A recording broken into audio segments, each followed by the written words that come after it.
दोस्तों आज टिंगी आलिया की फिल्म रिलीज हुई है अल्फा। मैं उसी का रिव्यू करूंगा।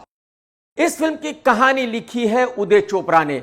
वो उदय चोपड़ा जो लाइफ में पूरी तरह हर फील्ड में फ्लॉप है, जो अपनी जिंदगी में कुछ भी नहीं कर सका। तो अगर इस फिल्म की कहानी ही उदय चोपड़ा ने लिखी है तो मेरे बिना कुछ कहे आपको सब कुछ समझ जाना चाहिए, आपको यकीन हो जाना चाहिए कि कितनी कमाल की फिल्म हो सकती है। एक्चुअली इस फिल्म की कहानी भी वही है जो धुरंधर की कहानी है। उदय चोपड़ा ने धुरंधर देखी होगी और उस भाई ने उसी कहानी को अल्फा में पेल दिया। धुरंधर की कहानी यह है कि रणवीर सिंह एक इंडियन एजेंट है जो बहुत सालों पहले पाकिस्तान गया था पाकिस्तान को बर्बाद करने के लिए, और उसने वहां के बड़े बड़े गैंगस्टर को मार दिया है, पॉलिटिशियंस को मार दिया है, डॉक्टर्स को मार दिया है, यानी कि पाकिस्तान को एक तरह से पूरी तरह तबाह कर दिया है और वापसी इंडिया आ गया है, बात खत्म। ठीक उसी तरह बॉबी देओल एक पाकिस्तानी एजेंट है जो इंडिया में आया है इंडिया को बर्बाद करने के लिए, और वो इंडिया की मिलिट्री में भर्ती हो गया है और मिलिट्री में रहते हुए बड़े बड़े डॉक्टर्स को मार रहा है, बड़े बड़े ऑफिसर्स को मार रहा है, बड़े बड़े एजेंट्स को मार रहा है। लेकिन जाहिर सी बात है हम इंडियन फिल्म में ये तो नहीं दिखा सकते कि भाई एक पाकिस्तानी एजेंट इंडिया को इस तरह से तबाह करके वापसी चला जाएगा,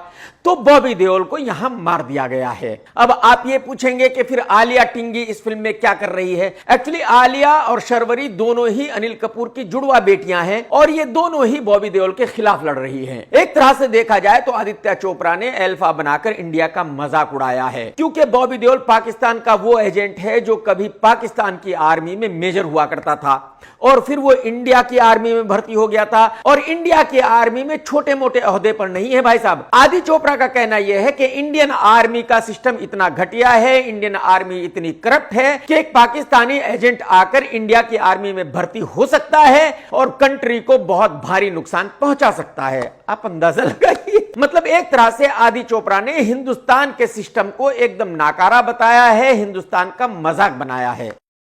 अब जबकि बॉबी देओल एक पाकिस्तानी एजेंट है, उसके खिलाफ लड़ रहे हैं अनिल कपूर और उसकी दो बेटियां, तो इस स्क्रीन प्ले में क्या हो सकता है सिवाय इसके कि यहां एक्शन हो रहा है, वहां एक्शन हो रहा है, वहां एक्शन हो रहा है, क्योंकि क्लाइमैक्स में तो बॉबी देओल को मरना ही है, किसी और को तो मरना नहीं है। कहने का मतलब यह है कि यह स्क्रीन प्ले फुल टाइम चुतियापा है, इसमें कुछ भी हो रहा है। बॉबी देओल 100-200 गुंडे भेज रहा है, आलिया उनको मारती जा रही है, बॉबी देओल फिर से भेज रहा है, आलिया फिर से मार रही है, बॉबी देओल फिर से भेज रहा है, आलिया फिर से मार रही है। मतलब बॉबी देओल के पास गुंडों की कोई कमी नहीं है। वो बॉबी देओल जो इंडियन नहीं पाकिस्तानी है। और भाई साहब आलिया जो छटाक भर की लड़की है, जिसका वजन है तकरीबन 25 से 30 किलो, जिसकी हाइट है तकरीबन 3 फीट और जो बेचारी एकदम बच्ची दिखती है, किसी गुंडे के पेट तक भी ये नहीं आती, ये सारे गुंडों को बड़ी आसानी से मारती जा रही है। कभी दोनों बहनें गाना गाने लगती है, कभी दोनों बहनें बिकनी पहनकर स्विमिंग करने लगती है। ये अलग बात है कि आलिया बिकनी में भी एकदम बच्ची दिखती है, क्योंकि ना तो हेडलाइट्स है और ना ही बम्पर है। इससे भी कमाल की बात यह है कि टिंगी आलिया के पास एक कंप्यूटर है, बहुत ही कमाल का कंप्यूटर है भाई साहब। ओ भाई, उस कंप्यूटर से आलिया किसी के भी बारे में ये जान सकती है कि वो कहां जा रहा है, कहां से आ रहा है, कहां हग रहा है, कहां मूत रहा है, कहां किसी को किस कर रहा है, कहां किसी के साथ खाना खा रहा है। यानी दुनिया का हर आदमी आलिया के उस कंप्यूटर में फिट है भाई साहब। उस कंप्यूटर का कैमरा दुनिया के हर आदमी पर लगा हुआ है। मतलब चुतियापे की भी एक हद होती है, लेकिन यहां साला अनलिमिटेड चुतियापा है भाई साहब। डायलॉग्स की बात करूं तो आए हाय हाय आए हाय, क्या गजब के डायलॉग्स लिखे हैं भाई साहब। और जब उनको टिंगी आलिया बोलती है आए हाय हाय, मजा ही आ जाता है साला सुनने में। इतने घटिया डायलॉग्स हैं, इतने घटिया डायलॉग्स हैं जिनकी कोई इंतहा नहीं है। किसी भी सीन को देखते हुए आप ये नहीं कह सकते कि यार कितने अच्छे डायलॉग्स हैं। फिल्म में कुछ गाने भी हैं जो दोनों बहनों पर फिल्माए गए हैं और बहुत ही वाहियात है, बहुत ही घटिया है। एक से बढ़कर एक घटिया गाना इस फिल्म में है। मतलब कहने का यह है कि टोटली सरदर्द है भाई साहब। जाहिर सी बात है इस फिल्म को एक एक्शन फिल्म की तरह प्रमोट किया गया है, इस फिल्म को एक एक्शन फिल्म बताया गया है, और इस फिल्म में जो एक्शन है भाई साहब, इतना जबरदस्त कॉमेडी एक्शन है कि आप हर सीन को देखते हुए खूब जोर जोर से हंसेंगे। आपको यह लगेगा कि क्या मजाक चल रहा है। आप मुझे बताइए जब आलिया 25-30 किलो की लड़की जो बच्ची दिखती है वो अगर 7 फीट के 100 गुंडों के साथ एक साथ लड़ेगी तो आपको हंसी नहीं आएगी तो क्या होगा। जो डायरेक्टर है उसने एक कोई सीमेंट की फैक्ट्री ढूंढी जो बंद पड़ी हुई है। यह फैक्ट्री या तो कहीं राजस्थान में होगी या गुजरात में होगी। तो पहला हाफ तो भाई साहब ने यही शूट किया है। इसी फैक्ट्री में एक्शन होता रहता है, बार बार होता रहता है। सेकंड हाफ का डायरेक्शन करने के लिए डायरेक्टर साहब ने 2-3 घर ढूंढे हैं कहीं जंगल में, शायद कश्मीर में होंगे या कहीं हिमाचल वगैरह में होंगे। तो सेकंड हाफ का एक्शन वहां उन घरों में होता रहता है। इस फिल्म की 90% शूटिंग की है डुप्लीकेट्स ने और 10% शूटिंग की है टिंगी आलिया ने। यानी कि टिंगी आलिया ने सिर्फ क्लोजअप्स दिए हैं। जब टिंगी आलिया बाइक चला रही है तो बिल्कुल क्लियर दिख रहा है कि टिंगी आलिया नहीं है, कोई लड़का चला रहा है। और अगर टिंगी आलिया ने किसी एक्शन सीन को खुद किया है तो भाई साहब वो एक्शन सीन ऐसे किया है जैसे डांस करते हैं। मतलब क्या बोलेंगे यार, क्या ही कहा जाए इस फिल्म के बारे में भाई साहब। अच्छा, फिल्म के क्लाइमैक्स से पहले ऋतिक भी आता है, कुछ हुड्डी जैसा पहन के बैठा हुआ है और कुछ देर के बाद वो जब उसको उतारता है तो भाई साहब एकदम जबरदस्त जुल्फे हैं।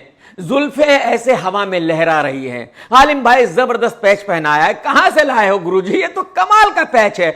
ऐसा लग रहा है जैसे ऋतिक के बिल्कुल रियल हेयर हैं। ये एक पैच तो मुझे भी दे दे आलिम भाई, बहुत बढ़िया लगा कसम से। ऋतिक भाई साहब खड़े होते हैं, 5 मिनट के लिए गुंडों से लड़ते हैं। वो गुंडे किसने भेजे हैं ये नहीं पता है और 5 मिनट गुंडों के साथ लड़कर गायब हो जाते हैं। यानी कि कहां से आए थे कहां चले गए इसका कुछ अता पता नहीं है। भाई साहब अगर डायरेक्शन की बात करूं तो आए हाय हाय डायरेक्टर साहब क्या काम किया है भाई साहब आपने। अरे यार क्या बोलूं यार, इस झाटू को यह भी नहीं पता कि बेर की गांड किधर होती है। डायरेक्शन की तो बात ही भूल जाइए। इस डायरेक्टर को आदि चोपड़ा ने समझा दिया था कि देख तुझे एक एक्शन सीन करना है, फिर एक इमोशनल सीन करना है, फिर कहीं लड़कियों को स्विमिंग वगैरह करानी है और फिर अगला सीन एक्शन सीन होना है। बस इसी तरह से तू फिल्म शूट करते जा और फिल्म सुपरहिट हो जाएगी। बाकी कुछ की जरूरत ही नहीं है फिल्म में। वही इसने किया। डायरेक्शन इसको आता नहीं, डायरेक्शन का इसको कुछ आता पता है नहीं। जो आदि चोपड़ा ने इसको बता के भेजा वो शूट करके बेचारा आ गया। वैसे तो इस फिल्म का हर सीन गलत ही है, लेकिन डायरेक्टर की एक बहुत मोटी गलती मैं आपको बताता हूं। जैसे कि मैंने बताया कि बॉबी एक पाकिस्तानी एजेंट है, लेकिन फिल्म शुरू होती है बॉबी से और बॉबी कमाल की हिंदी बोल रहा है अनिल कपूर के साथ। आगे भी फिल्म में सब जगह कमाल की हिंदी बोल रहा है, लेकिन बीच बीच में हरियाणवी बोलने लगता है। और जब क्लाइमैक्स से पहले पता चलता है कि बॉबी तो एक पाकिस्तानी है, फिर वो उर्दू बोलने लगता है। तो मैं डायरेक्टर साहब से ये पूछना चाहता हूं कि बॉबी ने हिंदी कहां सीखी थी? चलो मैंने मान लिया कि हिंदी भी सीख ली थी, लेकिन हरियाणवी कब सीख ली थी जो वो बीच बीच में बोलता है? और वो हरियाणवी बोलने का मतलब क्या था वो तो बता दे लुक्के। कहने का मतलब यह है कि डायरेक्शन बहुत ज्यादा खराब है। जब डायरेक्टर को डायरेक्शन ही नहीं आता तो जाहिर सी बात है किसी भी सीन में इमोशन तो आ ही नहीं सकता। मैं गारंटी के साथ कह सकता हूं कि इस फिल्म को देखने के बाद कोई भी एक्टर इस भाई के साथ जिंदगी में कभी काम नहीं करेगा। अगर एक्टिंग की बात करूं तो अनिल कपूर ने अपने रोल को अच्छे से निभाया है।